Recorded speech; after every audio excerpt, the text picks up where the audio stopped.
Welcome to Bhagavad Gita, Chapter 4. This is called Gyana Yoga. I've titled it as Gyana Yoga. And in this we're going to be covering the understanding of spirituality through knowledge. How does knowledge help us on the path of spiritual progress or spiritual advancement?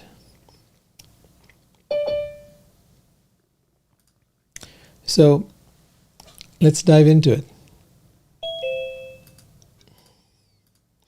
Knowledge of the absolute, knowledge of the divine, all of that is covered in here. The chapters up till now that we've covered have been about the understanding of Karma Yoga. We've understood about the soul.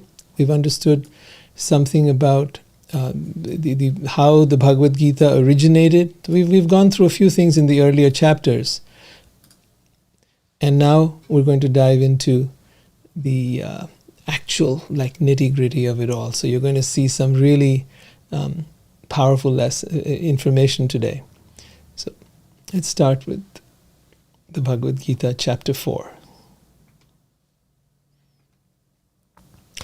Bhagavan Sri Krishna said, I instructed this imperishable science of yoga to Vivaswan, the sun god, who instructed it to Manu, the father of mankind, who in turn instructed it to Ikshvaku. This supreme science was thus received through the chain of disciplic succession, and the saintly kings understood it in that way. But in course of time, the succession was broken, and therefore the science as it is appears to be lost. Let's go back a little bit over what he's saying here. Krishna is talking about speaking the science of the Bhagavad Gita. So he first refers to it as the imperishable science. Interesting. Science that we know of in this world is constantly changing. But this science he refers to as an imperishable science. And at the same time he points out something contrasting. That is, he taught this science to Vivaswan. Vivaswan is the sun god. In fact, what he's indicating is he taught this at the beginning of creation. Vivaswan passed the knowledge on to Manu. Manu is known as the father of mankind. Almost like you have in Abrahamic religions where Abraham is that. So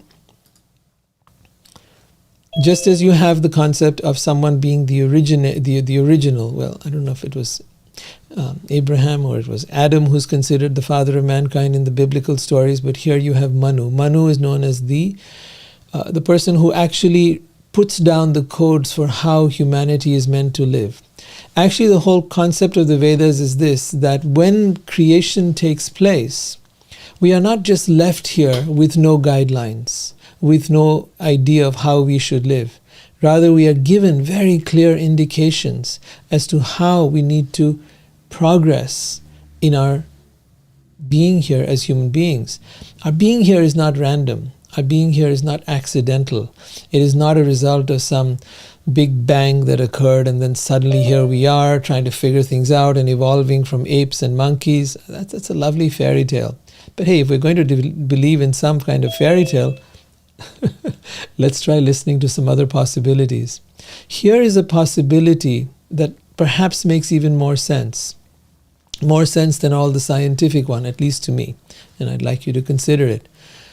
That what if there was an actual creator, and if that creator, when this world was created, sent us here for a certain purpose, and that purpose was for us to spiritually evolve and grow, just like you send your kids to school.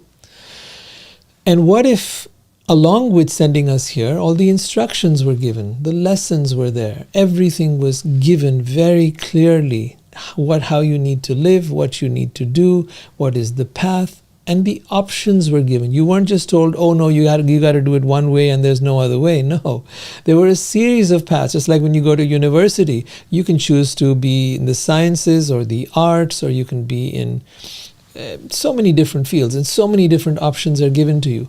In much the same way, the Bhagavad Gita presents us with a series of choices, courses that we could take, paths that we might prefer, ones that are most aligned to us. For each soul, there is a different path.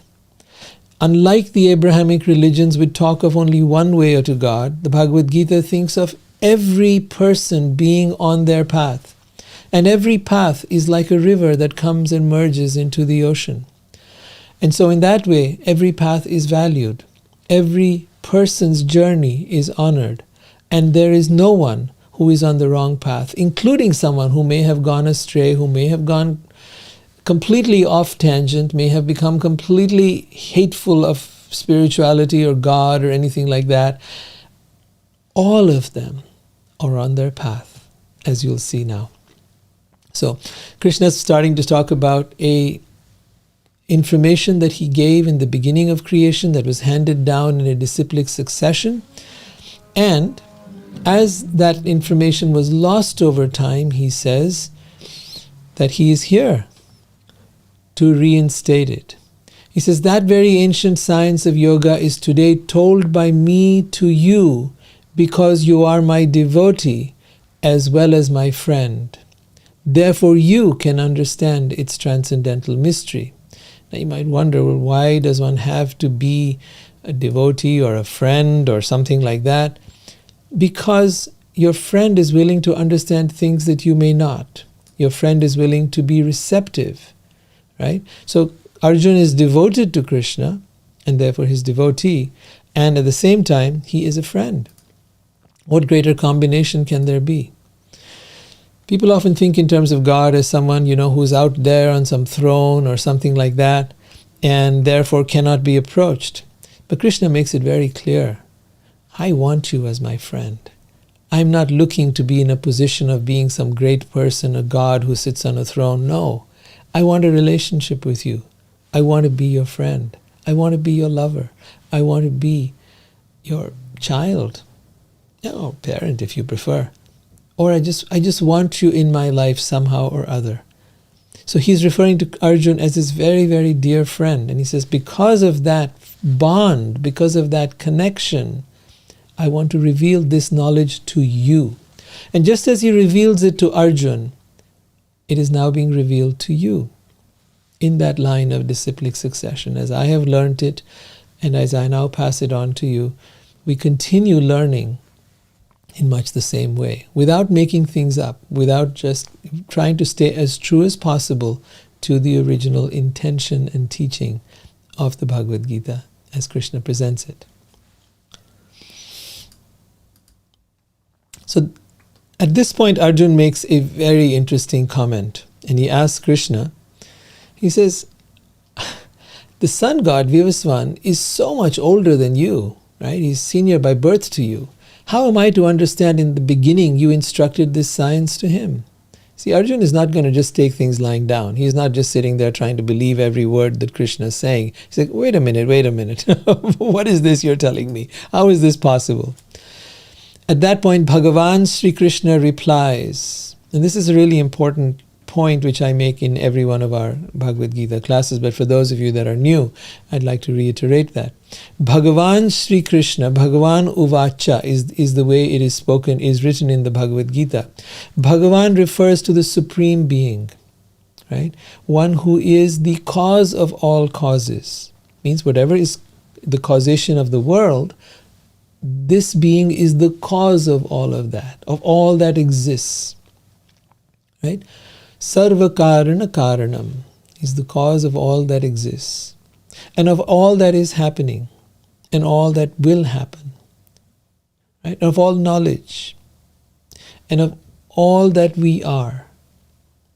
So it's very fascinating, this word Bhagavan, the one who possesses all knowledge, all beauty, all fame, all wealth, all renunciation. That is Bhagavan. All knowledge means who knows everything. And today we're going to talk about this knowledge, this transcendental knowledge. Krishna is going to share something very important about that. So Bhagavan Sri Krishna replied to Arjun's question about having that Vivaswan is much older than you. You're only, apparently Krishna was born at a certain time on this earth, and he was here for a few years, and he says, wait a minute, how is this possible? So then Krishna replies, many, many births both you and I have passed. I can remember all of them, but you cannot. I am unborn, and my transcendental body never deteriorates. Very important point to note. My transcendental body, his body, the form that is standing in front of Arjun and talking to Arjun, is what he's referring to as his transcendental body. In other words, Krishna did not come in a physical body, but rather in a spiritual body. Now you say, well, what is a spiritual body? Spirit. Spirit, which when our soul leaves the body, right, that is spirit. If that soul could make itself visible, you would be observing a transcendental body. Now Krishna, being the supreme being, makes himself visible to Arjun and to all the people in that time, showing and revealing his true self. So he says, I am unborn. Aja. Aja is unborn. Although I am unborn, and my transcendental body never deteriorates. Therefore, it's never subject to old age, disease, or death. Krishna was on this planet for 120 years, yet looked like a 16-year-old, right? Even at the age of 120. So we would all like to be that way. And in fact, as souls, we are that way. As souls, that is why we long to stay youthful. That is why we hate it when we start aging. And we wonder, what the heck's going on with me? Because we too have transcendental bodies, right? So spiritual bodies, that when we leave this body, those bodies, those spiritual forms are apparent. Now, they're not necessarily visible to the human eye, because the human eye can only perceive within a limited frequency. But they are visible to those who are of transcendental vision. So, Krishna says, although I am unborn and my transcendental body never deteriorates, although I am the Lord of all sentient beings, I still appear in every millennium in my original transcendental form. And then he gives a reason why he comes, not just for the sake of showing up and showing off or something like that. He says, Yada yada hi dharmasya glanir bhavati bharata abhyutanam adharmasya tadatmanam srijamiyaham. Whenever and wherever there is a decline in dharma. Now we've talked about dharma before. Dharma is sometimes translated as religion, but actually it goes far beyond any religion, and that's why I've chosen to use the original word in Sanskrit, because that word means, it really refers to the innate, the intrinsic nature of who we are. Dharma, unlike religion is something external, whereas dharma is something internal. Religion is something you do. Dharma is something you are. It is the innate quality of a thing. So if I say fire is hot, sugar is sweet, water is wet, that's their innate quality.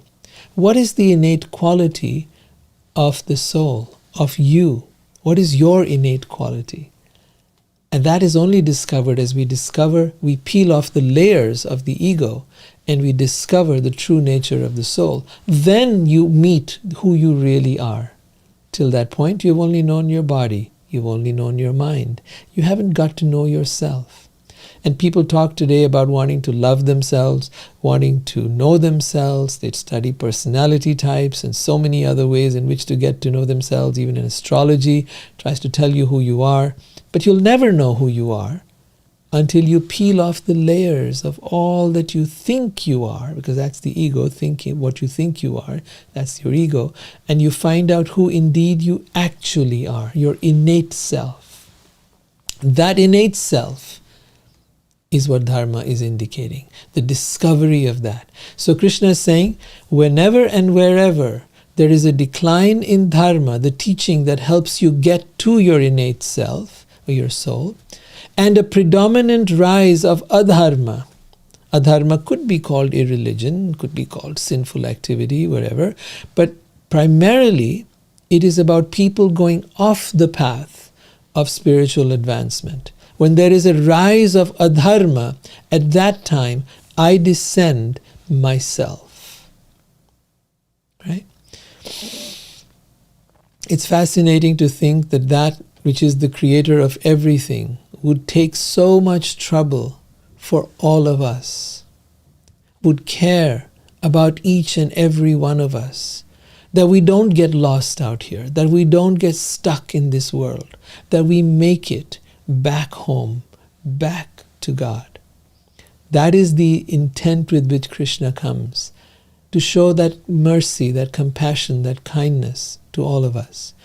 He says further, in order to deliver the pious and to annihilate the miscreants, as well as to re-establish dharma, I advent myself millennium after millennium. One who knows the transcendental nature of my appearance and activities does not, upon leaving the body, take birth again in this material world, but attains my eternal abode. Let's go over that very carefully. Janma karma chame divyam, one who knows of my janma, my birth, the transcendental nature of my appearance or birth, my activities, my karma, and realizes that they are divyam, janma karma chame divyam. The person who understands this does not, upon leaving the body, take birth again in this material world. Punar janma navid. We do not take birth again, but attains my eternal abode. Think about that. That he says one who understands the transcendental nature of Krishna's appearance in this world and his activities. Now, someone was asking me the question the other day, well, why does God need to have activities, and why do we care about these activities? And I said, look, it's about Leela. Leela means story. Story is activity. Stories are something we're all fascinated by. We love to know what is the story. We want to share the story of our life. We want to hear the story of other people's lives. And it's fascinating to us. We are a culture, a civilization, a being that thrives on stories. So much as that is the case, God appears to show us His Leela. His and her Leela, Radha and Krishna. They appear with their entire entourage to show us what does it mean like to be with God. Is God just some old man sitting in the clouds playing on a harp, or is God vibrant, dynamic, playful, sensual, fun-loving, joyous? This is the option Krishna is showing us through His Leela, His pastimes. This is who I am. Come, join me. I want you to be with me. I want you to join in these pastimes and enjoy with me. So He appears not only to establish dharma, but also to attract us back home, to show us the way, and then to show us exactly what lies in store for us.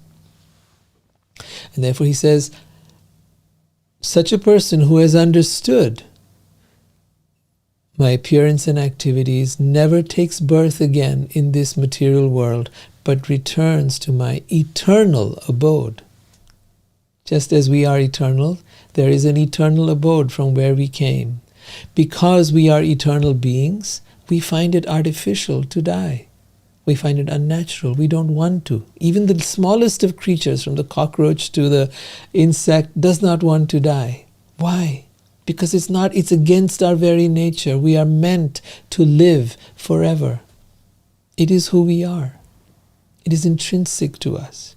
To be youthful forever is intrinsic to us. That's why we don't like to age. To know things is intrinsic to us. It is the nature of our soul. So once we understand where this is coming from, then we can put ourselves on the right path. But it's not enough just to believe, and it's not enough just to read and to have knowledge. Krishna does qualify that it's not enough. The next verse he says, being freed from attachment, fear, and anger. So this is very, very important. You can't just, it's not just about faith, it's not just about belief, but actually experiencing the results of being freed. So from that knowledge comes these outcomes. Being freed from attachment, fear, and anger. Being fully absorbed in me and taking refuge in me. Many persons in the past became purified by knowledge of me. Thus they all attained transcendental love for me. So he's pointing out here that this is not something new, I'm telling you. This is something that has been going on for thousands of years. Many persons in the past have attained this. It's not just that one or two people can attain this. No, all of us can attain this. And that is the whole point of bringing this information to you. That is why he brings it to us, and that is why we pass it on, so that everyone may attain this possibility. Now, I know that there have been claims made in different religions as well, and those are valid as well.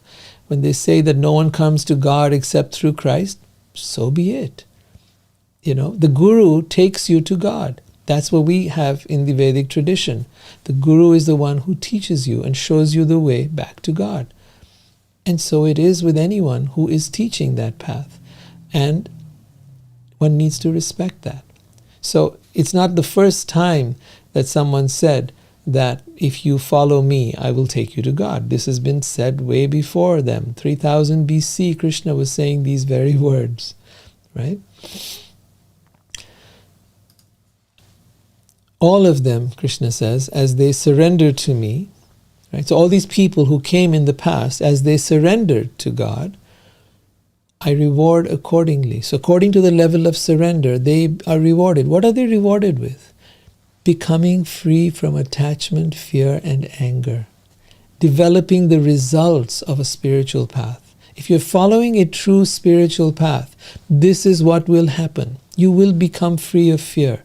You will become free of attachment. And because you are free of attachment, you will also become free of anger. Anger for what someone else did to you. Oh, this person hurt me. Now I'm feeling all so traumatized, as they say nowadays. But no, you will become free of all of that.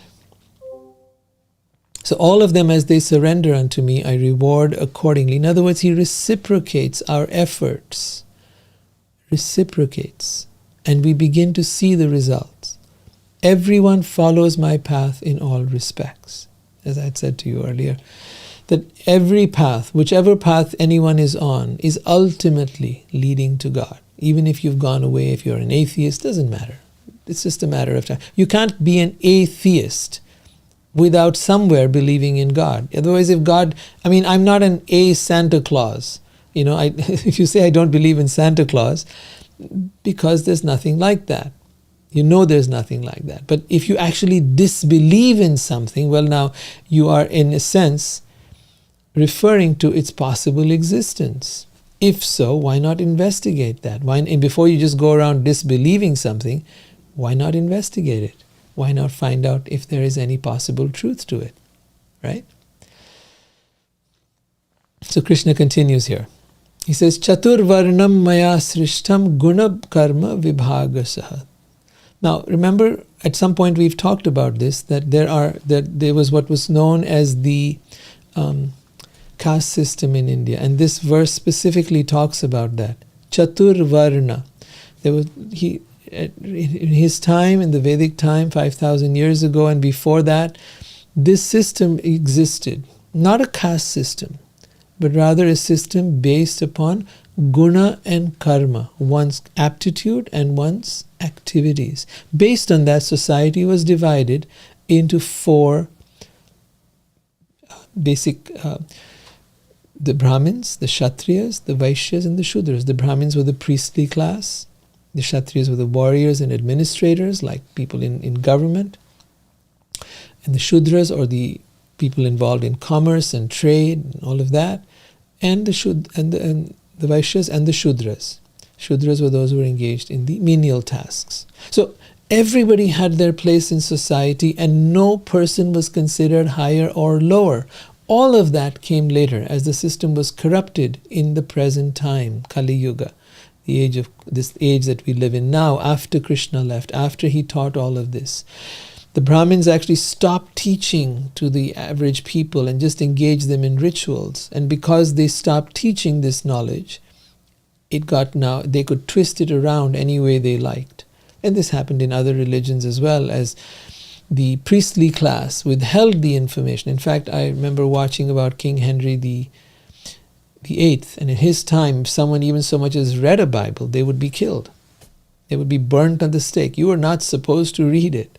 And the same thing existed in India. The Brahmins refused to let anyone learn the Vedic knowledge. This knowledge that you are being given so freely right now was banned. And so as a result of which, the Brahmins could control the way they interpreted it and whatever they want. So they wanted their own children to become Brahmins and become the most revered class of people.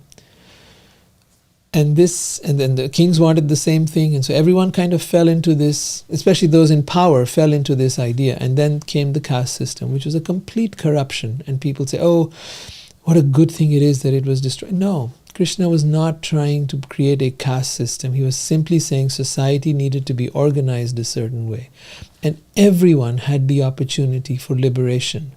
Everyone had the chance to become free. It didn't mean that a Brahmin or a priest had a better chance. No, it didn't matter. It didn't matter that a man had a better chance or that a learned person had a better chance. No, none of that. In fact, if you look at some of the people who were dearest to Krishna while he was here, they were the gopis. They were women. They were uneducated. They had no knowledge, but they had a heart full of love for Krishna. And that right there was their absolute and most important qualification, not their position or their in some caste system or whatever. Not at all. So let's get that out of our thinking. It's often come up in these classes, and I'm sure it's come up for a lot of people. So it's a valid question and one to understand carefully. So Krishna says here, according to the three modes of material nature, which we've discussed earlier, and the work ascribed to them, the four divisions of human society were created by me. And although I am the creator of this system, you should know that I am yet the non-doer, being unchangeable. So although there are many things that Krishna does, he doesn't stay attached to them. He remains the non-doer. Okay? The doing is for us. We can take his instruction or not take it. We can act according to it or not act according to it. The choice is always ours. He remains the non-doer. Right? And for us, it is spiritual evolution is about getting to that place of becoming the non-doer ourselves. Not to become God, but to become as he is, to become godly or godlike. So now let's go into the process. What is the process of getting here? The intricacies of action, as we talked about last time in Karma Yoga, we discussed that quite a bit. The intricacies of action are very hard to understand. Therefore, one should know properly what action is, what inaction, what forbidden action is, and what inaction is. So, it's a powerful lesson to learn. What is action? What is inaction, and what is forbidden action, right? Inaction is actually the most action we know, right? And every action breeds karma. Inaction is that kind of activity which does not breed karma. And forbidden action is that which produces negative karma. As in hurting someone, as in acting against the free will of someone. That produces a negative karma. And one must then suffer the consequences of that. And the next verse is really interesting. One who sees inaction in action and action in inaction, and is in the transcendental position, although engaged in all sorts of activities. One who sees inaction in action and action in inaction is intelligent among men and is in the transcendental position, although engaged in all sorts of activities. So let's try and understand what Krishna is meaning by this. It's a very interesting point. What is when one sees action in inaction, right? And inaction in action. So this is about being able to understand what is akarma. Akarma means inaction, meaning while you are engaged in activities, yet you are not incurring any karma. Now, why should one do this? Why should one not incur karma? Because karma binds you to the cycle of birth and death, and you have to keep coming back here to keep reliving your karma. So when you start engaging in actions that are no longer generating karma, then you have become free from the karmic cycle. So therefore, one who sees inaction in action, you're able to actually work in that spirit, and begins to understand that what is action in inaction. That is to say, how do you not pollute that? How do you stay free from karma? Such a person is truly intelligent and is in the transcendental position, although engaged in all sorts of activities. So you may say, oh, this person is working, this person is doing so. They're not just sitting in meditation, they're not just sitting back and, doing nothing like a monk or sitting in a forest and meditating 24/7. No, this person is doing stuff, is engaged in business, is engaged in all kinds of activity. How can you say this person is free from karma, liberated from the cycle of birth and death? Yes, you can, absolutely. And that's why Krishna has been talking about karma yoga. Now he's talking about Gyana yoga, which is the yoga of knowledge and wisdom, and showing you how these two come together. Right? So knowing how to act in this world is very, very important. One who is in full knowledge, whose every act is devoid of the desire for sense gratification or kama, is said by sages to be a worker whose karma has been burned by the fire of perfect knowledge. So whose every act is devoid of desire. Right? What kind of desire? The desire for enjoyment, just to enjoy yourself. And who is to be a worker whose karma has been burnt up. So having the knowledge and being engaged in works that are not for your selfish gratification. Now you might think, wait a minute, everything I do is for my sense gratification, is to enjoy my senses. I mean, that's why I work. I work to earn money. I have money so that I can enjoy my life. You're telling me that I should not enjoy my life, then why should I work? Okay. The purpose for being here needs to become clear. The purpose for being on this earth is not about enjoying this earth. Yes, there is much to enjoy here. And yes, there are wonderful things. But all enjoyment also comes with suffering. It is a back and forth process. Right? To whatever degree you're enjoying, there will also be suffering. Perhaps an equal and opposite amount.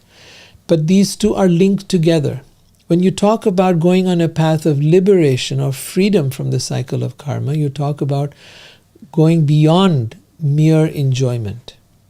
And so for that, Krishna is talking about making all your activities transcendental, such that everything you do transcends. Now, even in business, people know this. If I work simply to be able to accumulate profits out of people and don't give them value, well, then sooner or later, people are not going to like that, and the reaction of that is going to be going to stop caring about my product.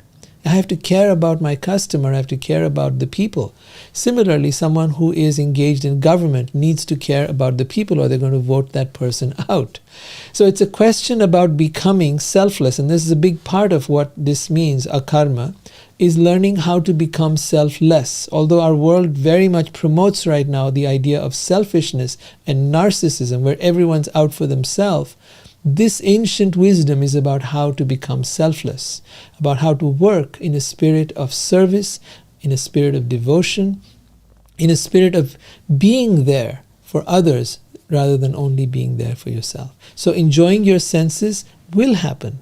Even as you engage in serving God or serving humanity, or serving your family for that matter, you're still enjoying the journey, you're enjoying the food, you're enjoying everything, but your mood, your spirit, your thought is about giving, not taking.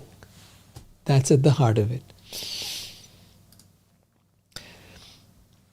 Abandoning all attachment to the results of his activities, and ever satisfied and independent, he performs no karma, although engaged in all kinds of undertakings. I think we've talked about that. Such a person of understanding acts with mind and intelligence fully controlled, giving up all sense of proprietorship over possessions, and acts only for the bare necessities of life. Thus working, he is not affected by karmic reactions. Now you might have an objection there, the bare necessities of life. Ooh, that's going to get you, but wait, be patient. The next verse clarifies it. He who is satisfied with gain that comes of its own accord. This is important. It's not about working to have more. It's not about work being attached to having more. Whether you have more or you have less, it is about being satisfied with gain which comes of its own accord. This is at the heart of the point he's making here, right? Being satisfied with whatever you have. Becoming free from duality. Duality means I like this, I don't like this. I want to be rich versus I want to be poor. Not being attached to either of it. Not being attached to not having anything and not being attached to having everything. Right? Being free from duality, and who does not envy, who is steady both in success and failure, is never entangled, although performing actions, and never entangled in karma, although performing actions. So this is super important. One who is steady both in success and failure. You will see that the most successful people actually operate this way. They do what they do because this is what they do, right? They don't do it because it will be successful or not. They do it because this is their dharma, this is their calling, this is their nature, this is what they feel called to do. Whether they are an artist or they are a writer or whether they are a business person, they will do what they do without attachment to the fruit. It's not that they're doing it because, I'm going to write a book so that I can become a multimillionaire. Anyone who comes with that attitude, most of the time, isn't going to be very successful. The person who does it from pure joy of doing it, right, that person will inevitably become successful. Whether that is, I hear the same message from YouTubers these days. They talk of the same thing. I've heard the same message from artists. I've heard the same message from business people. When you do it for the sheer joy of doing what you do, and not because, this is what's going to measure my self-worth, my success or failure is going to measure my worth. No, not for that. Is ego-driven.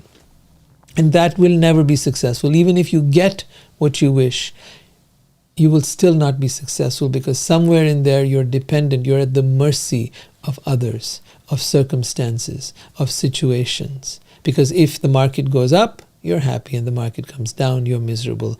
If your work is liked, you're successful, you feel great, and when it's not liked, you don't. If you're an actor and you become old, now suddenly you no longer feel any sense of worth or value.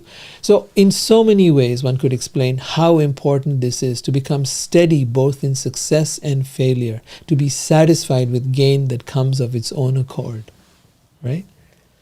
If you have any questions, feel free to write them down. I will take up all of that at the end of this, so feel free to make notes or even put them in the chat if you like.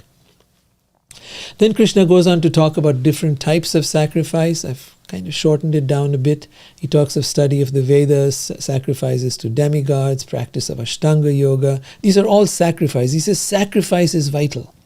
Sacrifice is what I was talking about, being selfless, giving, right? That's sacrifice. So whether that is the practice of Ashtanga yoga, or fasting, or sacrificing your material possessions, of donating, of charity, of sacrifice of the mind and senses, right? Instead of indulging the senses, actually engaging them in a higher purpose, in a higher vibration. And sacrifice of the mind, not believing it, not trusting it, but engaging it in a higher cause, in understanding of spiritual wisdom. And the control of breath. And there are some who even control their breath and control their eating to the point where they just go into total trance. So there's many different paths of sacrifice.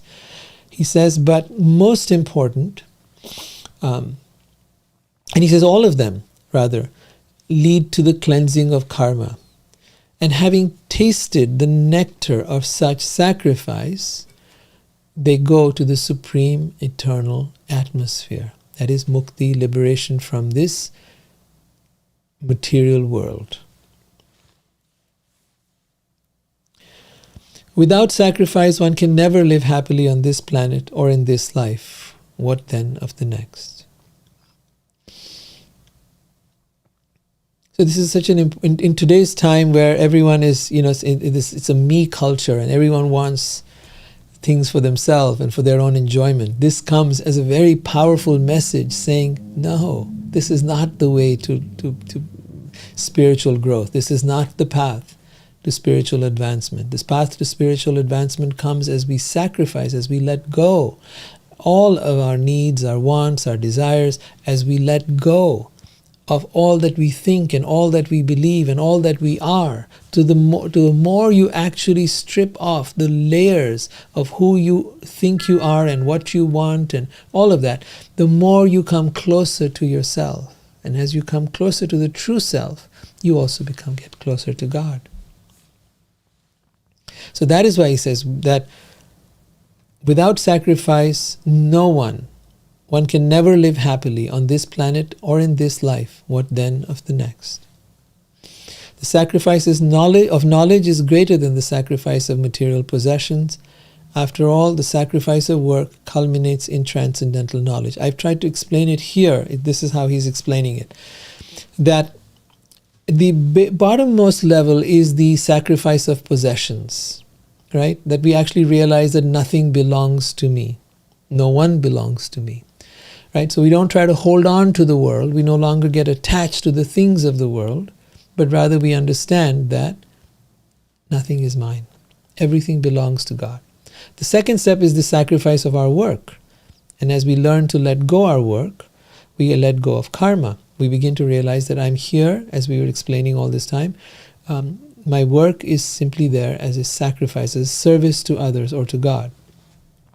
But beyond that is the sacrifice of knowledge.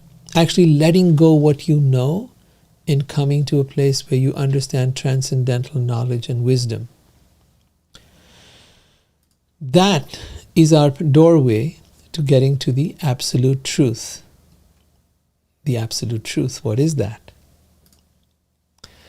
So this is where Krishna goes into explaining how we get to learn the absolute truth. He says, Tad vidhi pranipatena pariprashnena sevaya upadakshanti te jnanam jnaninas tattva darshanaha. That you must approach someone who is in knowledge. So he says, just try to learn the truth by approaching a spiritual master. Inquire submissively, render service unto him. The self-realized soul can impart knowledge unto you because he has seen the truth. So, seeing the truth of your absolute nature, of your true divine self, is not something that is based on intellect, right? It is something that is based upon realization.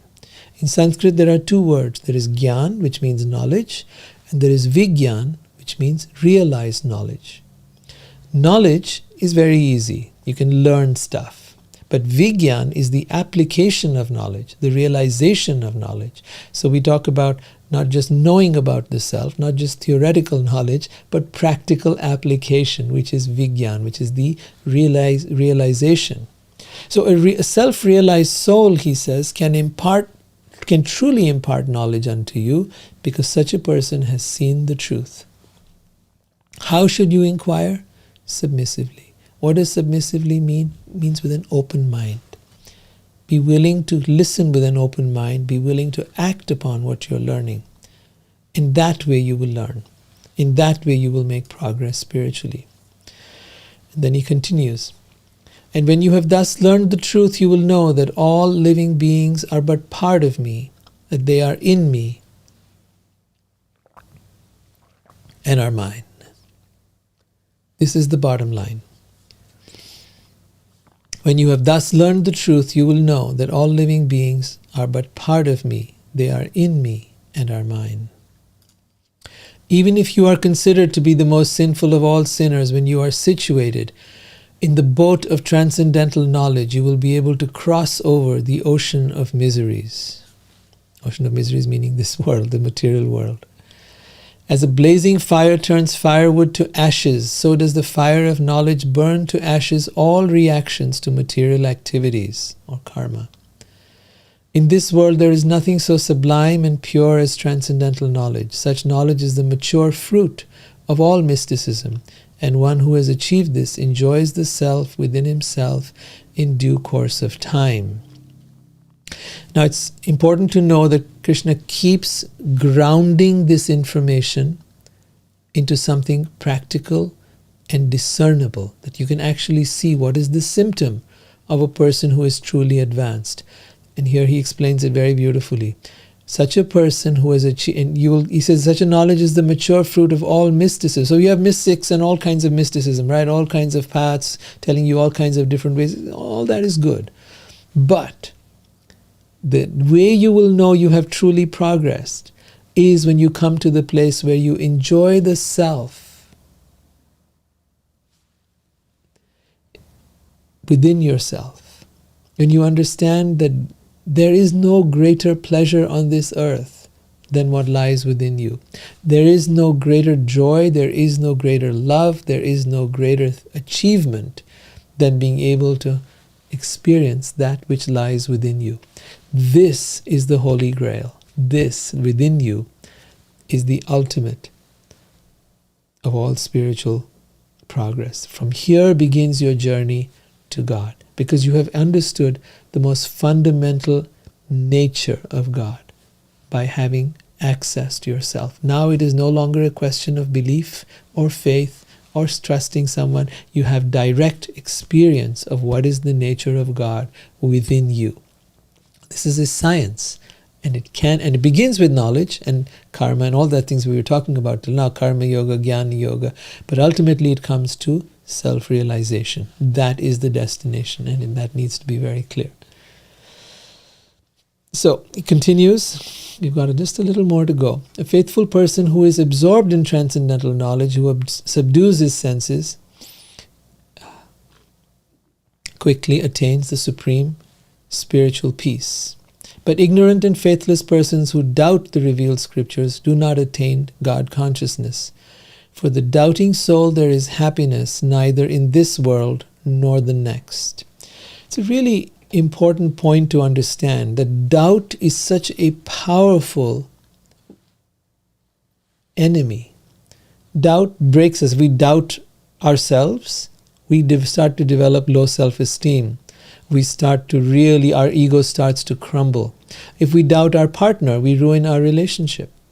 It's very difficult to be in a relationship where you doubt that person. You don't believe them, you doubt them. It's very difficult to have a friend like that. And similarly, when it comes to spiritual knowledge, if you are in a place of doubt, clear your doubt. Then practice and try it out. See for yourself. Because as you practice, you will see whether it works or doesn't work. But don't sit in doubt. For the doubting soul there is happiness, neither in this world nor the next. It's very important for us to challenge our doubts. One who has renounced the fruits of action, whose doubts are destroyed by transcendental knowledge,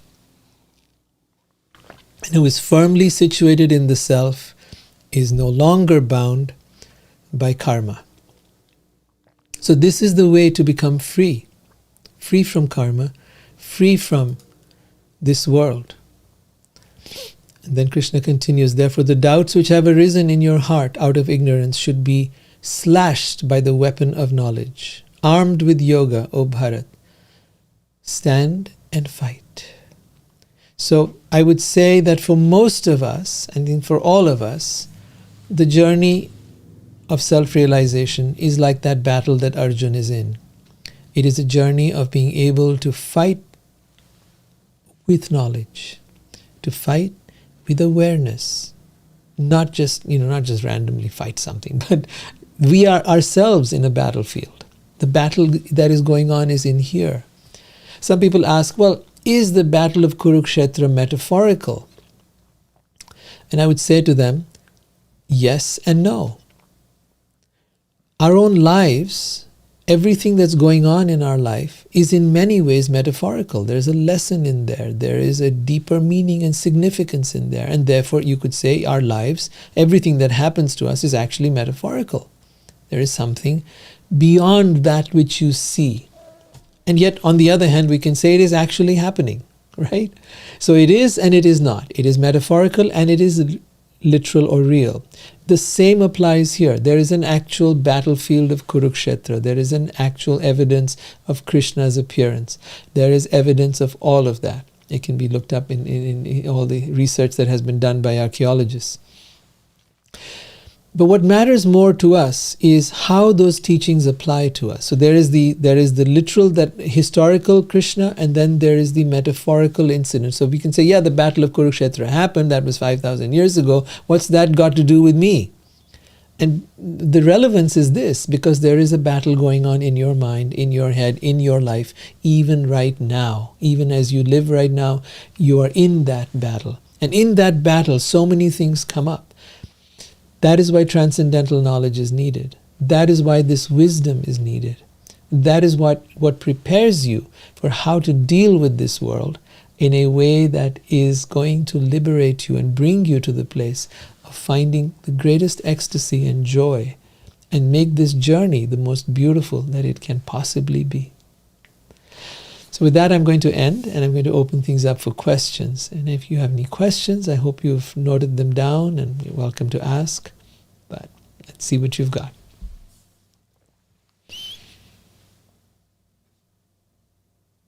I have a question. Mm-hmm. Okay, hold on. In terms of sense gratification, mm-hmm. what do feelings and needs? How does that fit in? Are they sense gratification or? Yes, they are the gratification of our ego, and that's all right. We have an ego. We need to be able to take care of it, and it's perfectly all right for us to do so. However, it's important for you to understand that if you wish to become free from karma, if you wish to actually become liberated and advance spiritually, then we have to rise beyond the ego. Look, your car needs gas, right? We can't deny the fact that it needs gas. But at the same time, we need to know that you're not your car. Putting gas in your car is not going to satisfy you. It's going to take care of your car. Putting oil in your car is going to take care of the car, but it's not going to take care of you. So in the same way, we need to be able to know that there is more to us than our feelings and needs. Our thoughts, our feelings, our needs, our desires are all generated by our mind. They are concoctions of our mind. Okay? Creations of our mind. And I'm not saying they're not valid. I'm not saying they're not needed. Of course we need them. But we need to know that we are much more than that, and to fulfill that higher self while still taking care of the lower self. In other words, just as you would step out to eat food, right? Just putting gas in your car hasn't satisfied your need, your hunger. In the same way, we need to satisfy our spiritual hunger, which is about being able to understand who we are and what is the source from which we come.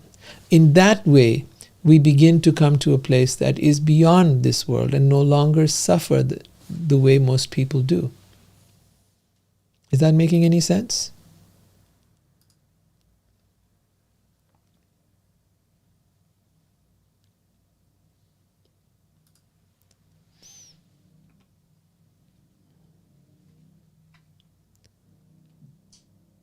I just have a quick question, Rohit. You want to put on the video for a moment?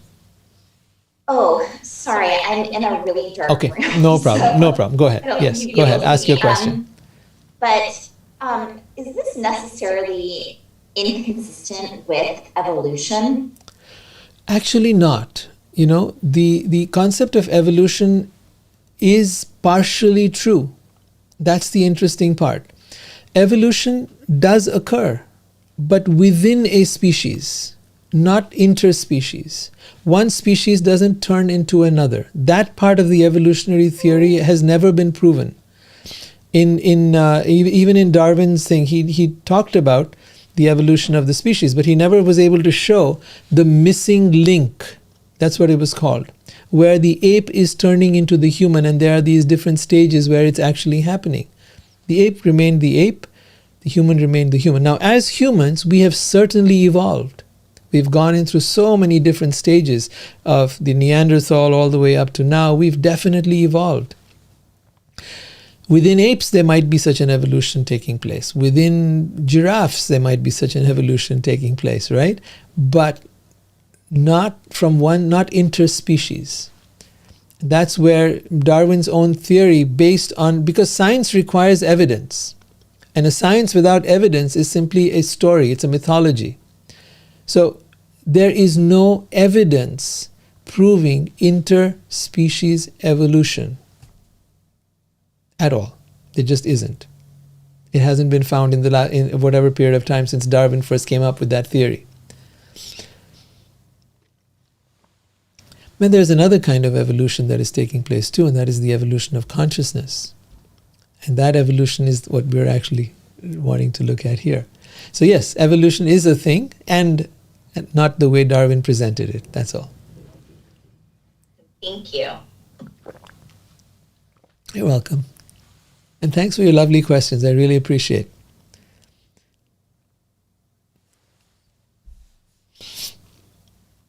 To all of you that have been coming here, my deepest gratitude and thanks.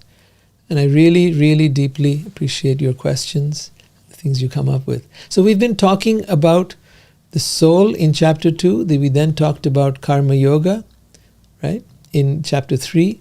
And in chapter 4, we're talking about Gyana yoga, about knowledge. Right? Having this knowledge helps us in being able to understand where we're going. Now, keep in mind that knowledge needs to be applied knowledge. Then it becomes realized. So whatever you're learning here, apply it. Right? Apply it, because Krishna doesn't start off with esoteric stuff. He starts off with practical stuff. That's why he starts with karma yoga, because we're all engaged in working. We're all engaged in doing things. So that's why he begins exactly from the place where we're at.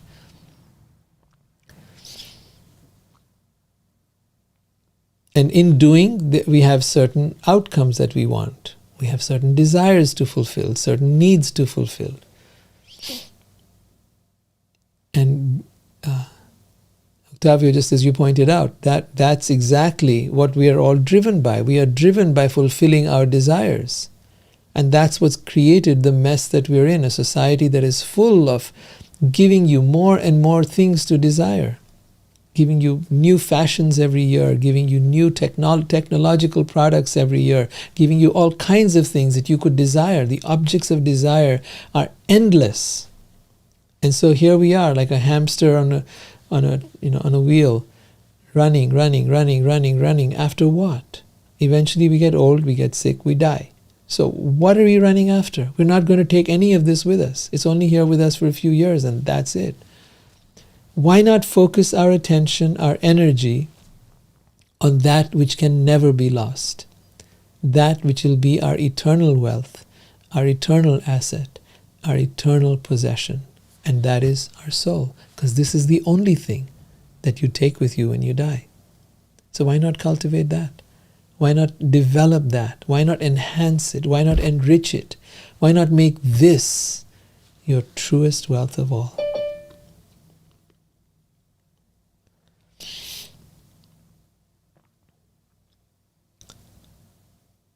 Any further questions?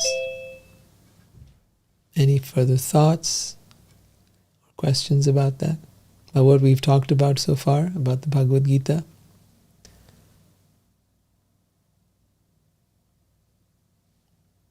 All right. Well, as you know, as I've mentioned, you'll find the recordings on YouTube for any of you that have ever missed anything, or if you've got any previous episodes you want to check out on, go to my channel, the Spiritual Wisdom channel, and you'll find the earlier recordings of our sessions from the Bhagavad Gita. And I look forward to seeing you next week. Jai Shri Krishna. Hare Krishna. Thanks, Rohit. You're welcome, Mariah. Take care. Thank you, Rohit.